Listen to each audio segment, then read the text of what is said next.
Olá, meus irmãos, Deus os abençoe no precioso nome de nosso Senhor Jesus Cristo. Mais uma vez estamos aqui para a nossa conversa diária e hoje eu quero continuar meditando na mensagem A Restauração da Árvore Noiva, porque é uma mensagem completa, uma mensagem profética e que abre nosso entendimento para a obra silenciosa e poderosa que Deus está fazendo com respeito à restauração dessa árvore noiva. Haja visto que o sétimo selo é um silêncio, e quando Deus usou o exemplo de uma árvore, ele estava falando de coisas poderosas, porém silenciosas, não coisas, não estardalhaços, barulhos, coisas humanas, para imitar ou personificar um suposto avivamento. Quando Deus está restaurando a natureza, restaurando a árvore no natural, o sol está retornando de sua longa distância do inverno e retornando para a terra outra vez. E ele vem agora como o agente de Deus para forçar a morte a se entregar e levar a seiva outra vez lá para cima da árvore, num período de restituição, restauração, de renovação. Veja, isso acontece na primavera. Nós estamos agora na época das chuvas aqui no sul do país, no sul de nosso continente. Então, é época das chuvas, final de julho, começo de agosto inteiro praticamente, antes que chegue a primavera, porque a terra precisa ser irrigada. Veja, a semente, ela caiu na terra, no verão a polpa apodreceu e a semente morreu, mas a água dará à semente a oportunidade de viver outra vez. Logo vem a primavera, os pastos estarão verdes, as árvores terão brotos novos, renovadas, logo vem as flores, logo os pássaros começam a cantar, o macho chamando a sua fêmea para acasalamento, o frio inverno terminou. Veja, isso está tudo lá no livro de Cantares. Então chega a polinização. Veja, a parte masculina e a feminina se encontram nesse acasalamento, logo traz o fruto. E lá em cima, no topo da árvore, aparecerá a luz. Veja, para amadurecer o fruto predestinado, que foi guardado na raiz. Quando Deus usou a linguagem de semente, de uma árvore, de restauração, veja, isso tudo está mostrando que nós somos feitura sua, Efésios, feitura sua, veja, criados, olha a palavra criados, em Cristo Jesus para as boas obras que de antemão já estavam preparadas. Ou seja, tudo que está preordenado por Deus terá que suceder da forma que Ele preordenou, veja, da forma que Ele predestinou. Nada pode parar na frente, nada pode impedir as leis de Deus, nada pode impedir a restauração. Então, de acordo com Joel capítulo 2, veja, simbolizada por uma árvore, haveria uma restauração daquela vida que estava escondida na raiz, no duro inverno. Por isso, os cristãos primitivos, veja, por onde eles passavam, eles colocavam aquele acróstico, veja, Arepo, Sator, Tenet e assim por diante, que numa língua estranha diz mais ou menos assim: aquele que controla o ciclo ou os ciclos manobra o arado. Ou seja, ele sabe quando plantar, ele sabe aonde plantar, ele sabe que semente ele plantou e que semente vai aparecer em cena. Por isso ele usa essa expressão e Paulo fala a lei do espírito de vida que está na semente. Veja, isso mostra que tudo que Deus planejou, tudo que ele pensou a respeito de sua semente eleita terá que acontecer. Por isso nós temos o exemplo bíblico lá no Velho Testamento de Jacó e Esaú, mesmo antes de terem nascido. A Bíblia já dizia: o menor servirá ao maior. Amei Jacó e aborreci Esaú, sem terem feito obras, sem terem feito nada. Mas veja, um era predestinado e o outro não era. Veja, essa é a profecia, essa é a Bíblia, e esse era o segredo que Deus tinha guardado na parte de trás de sua mente e que agora foi revelado aos seus santos apóstolos e profetas e Deus está abrindo o nosso entendimento para nos dar fé, nos dar paz, nos dar tranquilidade, nos colocar nesse descanso maravilhoso que é fé em sua palavra. Agora, vamos tomar Zacarias 14, que é a profecia da luz do entardecer. Veja, Zacarias 14, verso 6. E acontecerá, naquele dia, que não haverá preciosa luz nem espessa escuridão, mas será um dia conhecido do Senhor, nem dia nem noite será. E acontecerá que no tempo da tarde haverá luz. Então tivemos um tempo aí, no começo do nosso século, lá pelos meados do século XX, 1950, 1960, percorrendo até 1980, por aí.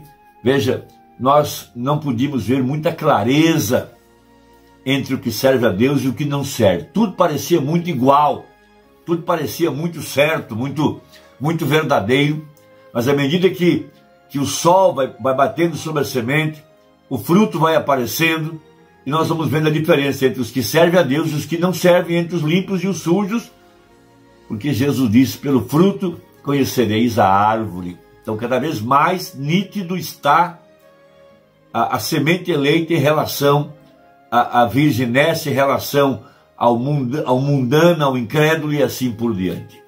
Então para que foi, para o que Deus predestinou a luz do entardecer? Qual o propósito? Só existe um. É amadurecer o fruto predestinado no topo da árvore, é lá na ponta, veja, lá no lugar mais alto. Vamos lembrar que quando a luz do novo mundo entrou para dentro da arca, veja, foi no aposento alto. Lá havia uma janela, e quando Noé abriu ela, a luz entrou por lá no aposento alto, não aqui embaixo, no primeiro estágio ou no segundo estágio. Foi lá em cima na terceira etapa. Sim, foi no final do terceiro dia que Jesus se manifestou no meio dos apóstolos para provar que ele não estava morto, que ele havia ressuscitado. Veja, e ali estava ele, o desejado de todas as nações. Veja, todo esse processo também tem a ver com o nascimento natural, água, sangue, e na terceira fase o fôlego de vida. Isso tudo para mostrar a obra da restauração aqui no tempo do fim. Então, o profeta prega a mensagem de restauração da árvore noiva, parágrafo 447 dessa preciosa mensagem que abre esse poderoso mistério de Zacarias, capítulo 14, versos 6 e 7, a respeito da luz do entardecer, da grande profecia, do aparecimento da luz no monte do pôr do sol. E ainda tem incrédulos com a mensagem na mão que querem provar o contrário, querem desmentir o profeta, querem falar que foi a fumaça de um avião, quando a Bíblia dizia que haveria luz no entardecer. Veja, o que é isso? É o cumprimento de Apocalipse 10, que já está no passado, a manifestação do Filho do Homem, e os 7 anjos já estavam sobre a terra nesse tempo, para apontar para a verdadeira igreja. Veja, que aí vem o esposo, a exemplo de Eliezer, que apontou para Rebeca. Veja, Isaac vindo no meio do caminho. A mesmíssima coisa. Então a luz do entardecer é para amadurecer o grão. Sem essa luz não tem amadurecimento. Então Zacarias disse, haverá luz no entardecer. Que preciosa palavra, que preciosa mensagem, que riqueza de conteúdo, que riqueza de sabedoria, que riqueza de profecia. Então veja, e para que saiu a luz do entardecer? Para que é a luz do entardecer? Para restaurar. Veja, a semente eleita. Você entendeu isso? A luz do entardecer é para o mesmo propósito que estava na luz do amanhecer. Para restaurar o que foi cortado pela era negra através de Roma. Deus restaurará brilhando a luz do entardecer. Como? Restaurar toda a palavra de Deus outra vez. A completa manifestação de Cristo em sua igreja. Ele é o mesmo ontem, hoje e eternamente. Tudo que ele fez, exatamente da forma que ele fez, estaria outra vez na luz do entardecer. Vem o que eu quero dizer? Veja, não é isso maravilhoso? E saber que estamos vivendo bem aqui para vermos isso. Ele estava dando a interpretação do que havia acontecido no monte do pôr do sol. Agora, a luz do entardecer, exatamente de acordo com a profecia, a luz do entardecer veio para restaurar o quê? Para restaurar o que os insetos comeram. Lembra de Joel? Aquilo que a lagarta deixou, o gafanhoto comeu. O que o gafanhoto comeu,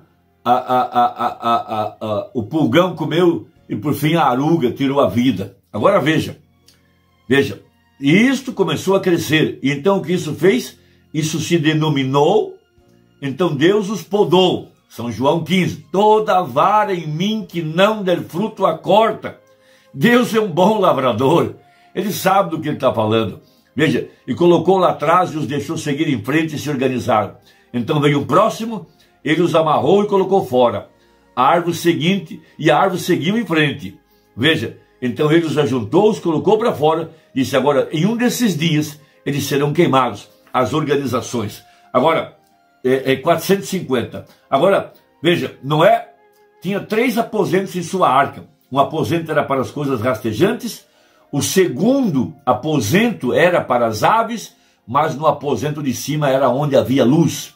Veja, a luz que brilhou primeiro, ela nunca chegou no primeiro aposento, não chegou no segundo aposento, mas no aposento alto. A árvore não dá os seus frutos primeiro embaixo, e segundo assim, isso tudo foi podado nas organizações, mas é na parte de cima onde ele disse, eu restaurarei, diz o Senhor. Veja, mas é na parte de cima, eu restaurarei, diz o Senhor, e enviarei a luz do entardecer, e eu trarei de volta a palavra, e farei com que ela se manifeste. Eu restaurarei tudo que prometi, tudo que tenho prometido. O mesmo Espírito Santo trará e testificará os mesmos sinais. Eu terei uma Páscoa, uma ressurreição para a noiva, o mesmo que eu tive para o noivo. Lá atrás, eles colocaram uma pedra que pesava toneladas, tiveram que empurrá-la até a porta do sepulcro, com o propósito de impedir que Jesus ressuscitasse como ele havia prometido. E hoje não importa o que o diabo colocou na frente, denominações, organizações, política, ciência, filosofia, organização, escândalos no meio da igreja, nada vai impedir que a árvore noiva seja restaurada mais uma vez. Veja, e ela já o foi nos dias do profeta de Malaquias 4, e será de novo aqui na igreja que está prestes a ser arrebatada, nessa restauração completa.